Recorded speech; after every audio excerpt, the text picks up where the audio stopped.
those who are the close servants of Allah subhanahu wa ta'ala.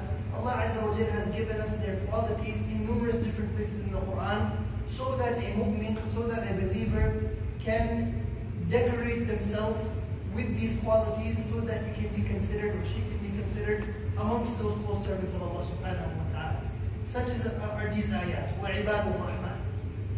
Allah subhanahu wa ta'ala, when He mentions the different sifat, some of them have to do with ibadat, some of them have to do with mu'ashara, husn al-mu'ashara, some of them have to do with akhlaq, so on and so forth.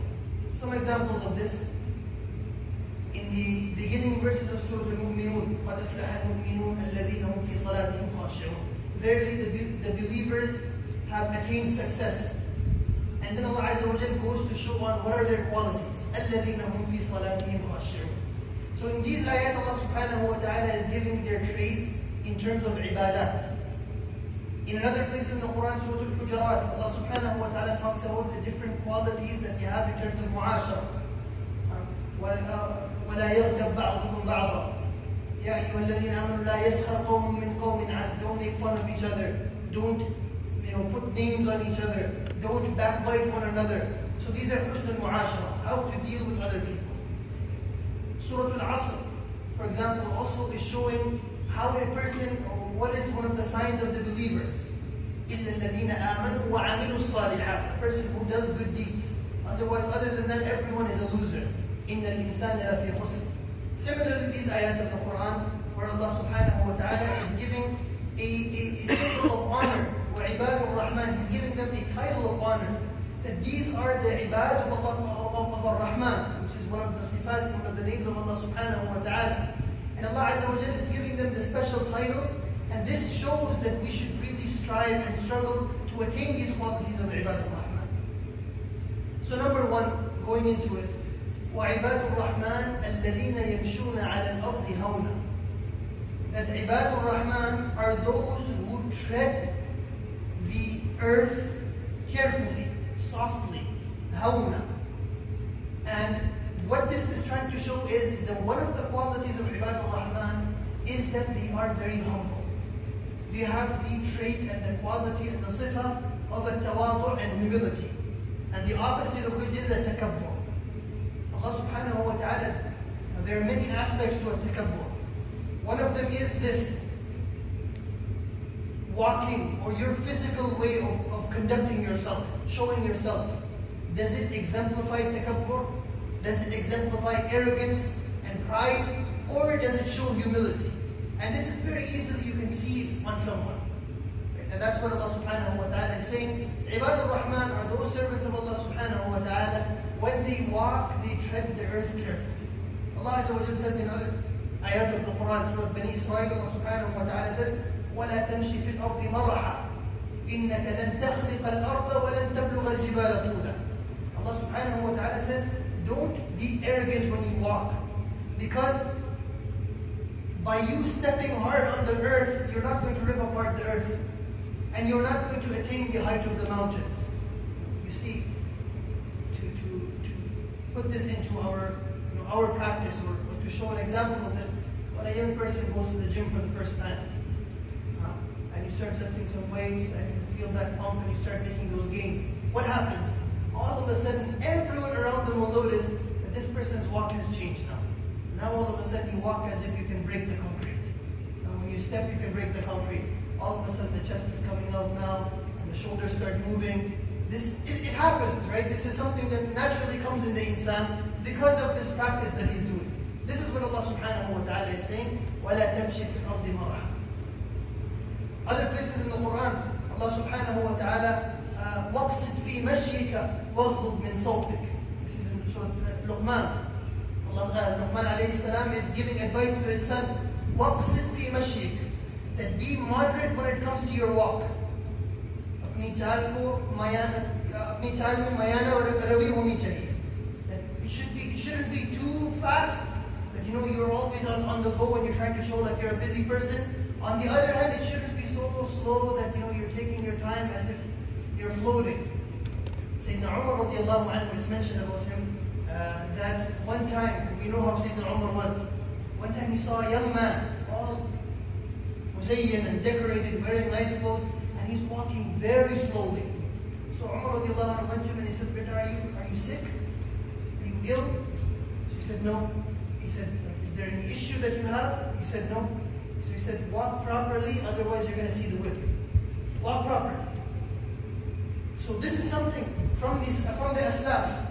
You can see this, that in their walk, and you can see this in the ulama, in the pious servants of Allah subhanahu wa ta'ala, that you can't tell who they are. On the other hand, when you go to the umara, or when you go to those people who are high, a celebrity or so on, you can just tell by the way the person walks, you can tell, okay, this person thinks that he is something or he is something.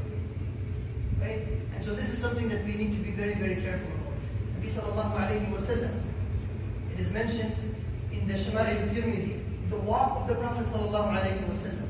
Nabi alayhi salatu wa sallam, إذا يتمشى كأنما ينحط من صبب, and as if he was coming downhill. How a person, he used to walk with purpose.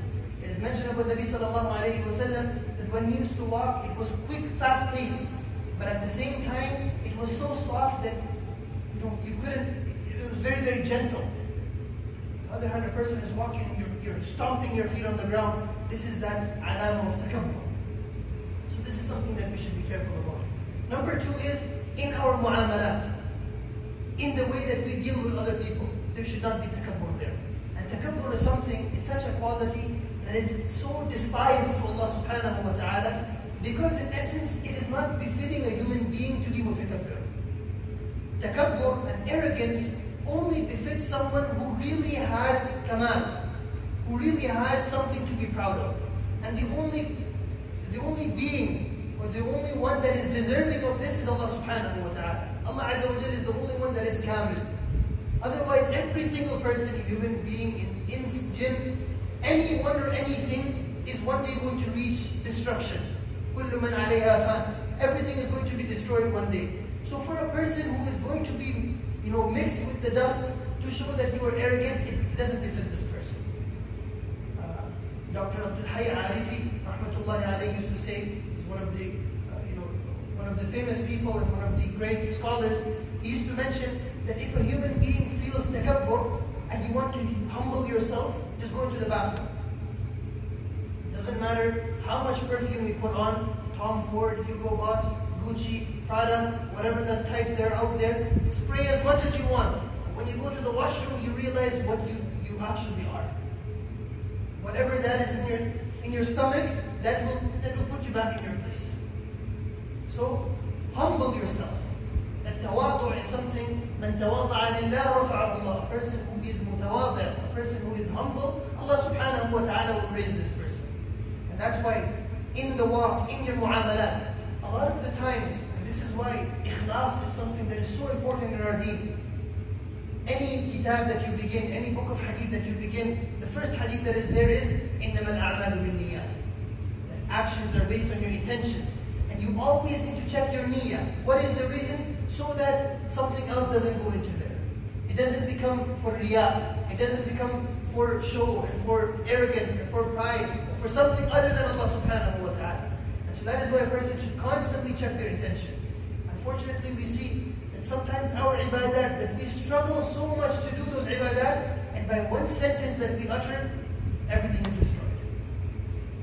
And on a lighter note, they have that famous joke that a person who has gone to Hajj, when he comes back home, and when the guests come to have the khujur pani, when they come to have the dates and the water and the zamzam, what does he say to his son? Better go and get the cups that I got from my 7th Hajj. What's the reason for you to say I have done 7th Hajj? Right? You are already destroying all of the ibadah that you have done. Similarly, humble bragging, this is what they call it. Oh, like, astaghfirullah, I forgot to fast today. I usually fast on Ayyam al-Bid. What is the reason? As-sawmu li wa la uzib. That Allah subhanahu wa ta'ala is saying is that sawm and fasting is for Allah subhanahu wa ta'ala. What is the reason that fasting is such a close amal and such a amal that is dear to Allah subhanahu wa ta'ala, that Allah Azza wa Jalla says that I will be the one that will give the reward for that? Because nobody has to know that you're fasting. If I don't tell somebody, nobody will know that I'm fasting. Salah, people can see you're praying. Zakat, the person you're giving the money to, they will know. Hajj, you're traveling. Everything you can see other than a soul. And so a person is divulging the secret of his for no reason, you're destroying your amal. So we should be very, very careful when it comes to riya, when it comes to showing off. And so this is why that quality of Ibad al-Rahman, الَّذِينَ يَمْشُونَ عَلَى الْأَرْضِ هَوْنًا, that they tread carefully when they walk on the ground. They tread carefully, they walk carefully when they walk. Ibn Qayyim rahimahullah ta'ala, he said that hawn over here is mentioned, that a person walks moderately, and he goes on to the description, he says that they don't move their shoulders. And this is one of the signs that a person wants to show that, mashallah, I have muscles, right? So you move your shoulders. Ibn Qayyim rahimahullah ta'ala says that a person limits the movement of his shoulders. Obviously, if a person naturally walks like that, that's different. And on the other hand, a person on purpose tries to walk like this is what is mentioned over here. A person should try. Abu al-Atahiya, he mentioned, لعمرك ما الدنيا بدار بقائي كفاك ودار الموت دار فنائي فلا تعشق الدنيا أخي فإنما ترى عاشق الدنيا بجهد بلائي حلاوتها ممزوجة بمرارة وراحتها ممزوجة بعناء فلا تمشي يوما في ثياب مخيلة فإنك من طين خلقت وماء. Long couplets. At the end he mentioned that don't wear the thiyab of al-khuyala, of takabbur and arrogance. Don't be an arrogant person, because in essence you are created from water and dust. We ask Allah subhanahu wa ta'ala that Allah azza wa jalla makes us from amongst those that are humble. We ask Allah subhanahu wa ta'ala to make us amongst those who do talab al-ilm for the sake of Allah subhanahu wa ta'ala. We just went through the signs of Yawm al-Qiyamah before this, and amongst them was وَتُعُلِّمَ لِغَيْرِ الدِّينِ, that a person will seek knowledge for other than Allah subhanahu wa ta'ala, or for other than deen, meaning that a person will go and seek the knowledge of deen to gain dunya, to gain fame, to gain status, to gain titles, so that you can be known as allama and mufti and shaykh and faqih. This is one of the signs of Yawm al-Qiyamah. We ask Allah subhanahu wa ta'ala to protect us all. We ask Allah subhanahu wa ta'ala to make us amongst those who are muttasif with these qualities that inshallah we'll be exploring.